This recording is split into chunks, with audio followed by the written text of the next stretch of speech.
నమస్తే, నేను మీ మునిగాల పద్మ.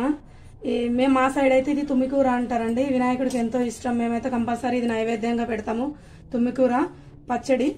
సో ఇప్పుడు దీనికి కావాల్సిన ఐటమ్స్ వచ్చేసి ఈ తుమ్మికూర ఇలాగే పెట్టేసి దీంట్లో ఈ చింతకాయ పచ్చి చింతకాయ ఇలా వేసేసుకోవాలి. ఇదైతే మేము మీ సైడ్ ఏమంటారో తెలియదు, మీరైతే కామెంట్లో అయితే పెట్టండి మీ సైడ్ ఏమంటారో. తర్వాత ఇగో పచ్చిమిర్చి అండి,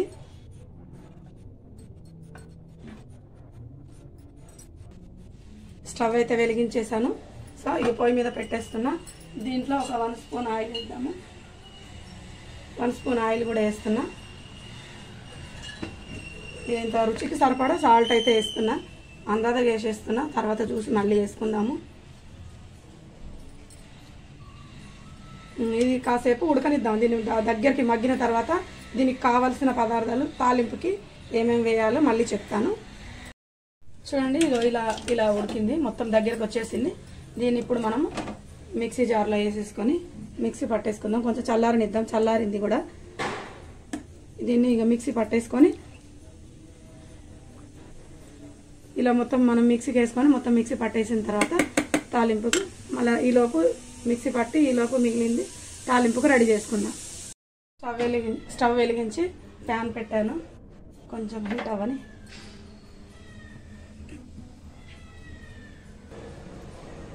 దానికి సరిపడా ఆయిల్ వేసుకుందామండి. ఇలా అయింది.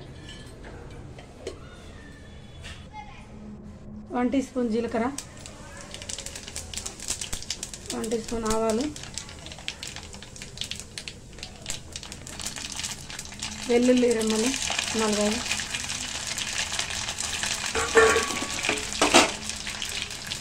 ఎండుమిర్చి, కరివేపాకు కూడా వేసుకున్నా. కొంచెం చిటపట్లు ఆడుతుంది, కొంచెం దూరం ఉండమ్మా. 1/2 టీ స్పూన్ పసుపు,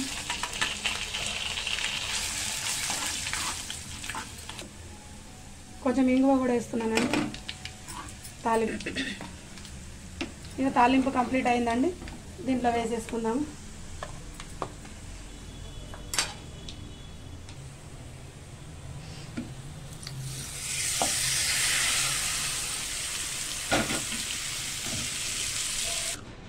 ఫైనలీ తుమ్మికూర పచ్చడి రెడీ అయిపోయిందండి. నెక్స్ట్ ఐటెం రెడీ చేద్దాం. నెక్స్ట్ రెసిపీ అండి, పొట్లకాయ కట్ చేసి పెట్టుకున్న పొట్లకాయ పచ్చడి చేసుకుందాము. సో కాసేపు ఇది పొయ్యి మీద పెట్టేసుకొని కొన్ని వాటర్ పోసి ఇది ఒక్క ఉడుకు ఉడకాలి అంతే. ఉడికించుకొని కొంచెం సాల్ట్ వేసుకుందాము. కొంచెం జస్ట్ కొద్దిగా బాయిల్ అయితే చాలు. ఇలా ఉడికించి వాటర్ వంచేసి ఇలా పెట్టానండి పక్కకు. తర్వాత తాలింపుకు మరో ప్యాన్ పెట్టాను. 2 స్పూన్ ఆయిల్ వేసేసుకున్నా. 1 స్పూన్ జీలకర్ర, 1 స్పూన్ ఆవాలు, వెల్లుల్లి, పచ్చిమిర్చి,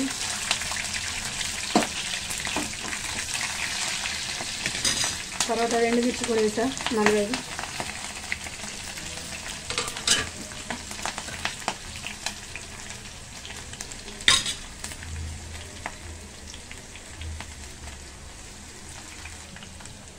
సాల్ట్ రుచికి సరిపడా వేసుకోండి, ఇంత అని ఏం చెప్పట్లే.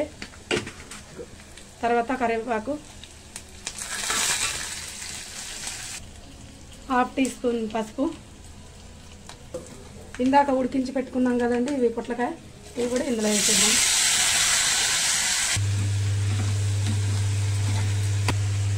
మనం తోడేసి పెట్టుకున్నాం కదండి పెరుగు, ఆ పెరుగు ఇందులో పోసేద్దాం.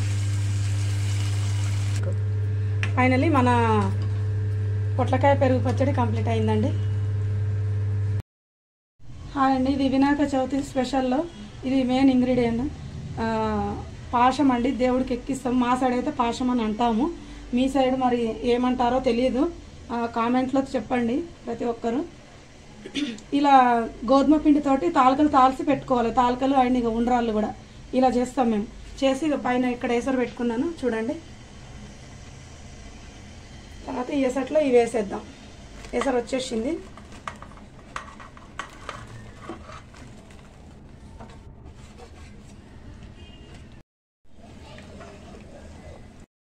అడగంటకుండా ఇలా కలుపుతూ ఉండాలి. ఇక్కడ సైడు నేను బెల్లము వేసి ఇక్కడ కొన్ని బెల్లంలో నీళ్లు పోసి ఇక్కడ ఎసరు పెట్టుకున్నానండి. ఎందుకంటే దీంట్లో వేస్తే తాలికలు తొందరగా ఉడకవు. సో కొంచెం దీని ఎసరు వచ్చేంత వరకు ఈలోపు ఇవి ఉడికిపోతాయి. ఉడికిన తర్వాత ఆ రసం మళ్ళీ ఇందులో పోద్దాం. ఇవి ఉడుకుతున్నాయండి. కొంచెం దగ్గరకు వచ్చింది, గట్టి పడ్డది. సో ఈ బెల్లము రసం ఇలా పోసేస్తున్నా.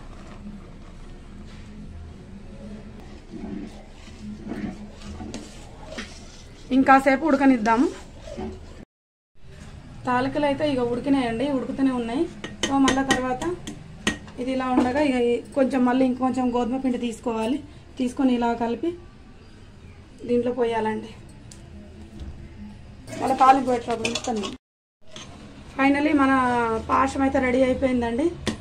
దీంట్లో కాస్త నెయ్యి వేసి డ్రై ఫ్రూట్స్ వేసి తాలింపులా పెట్టుకుందాము. స్టవ్ ఆఫ్ చేసేస్తున్నా. హాఫ్ కప్ నెయ్యి పోసేసుకున్నా. మొత్తం వేసాను. బాదం, జీడిపప్పు, కాజు అన్నీ వేసాను. ఇవి కొంచెం వేగిన తర్వాత మనం అందులో మిక్స్ చేసుకుందాం. చూసారా, ఇలా బ్రౌన్ కలర్ వచ్చేంత వరకు ఇట్లా డీప్ ఫ్రై చేసుకోవాలండి ఆయిల్ నెయ్యిలో. అయిపోయిందండి.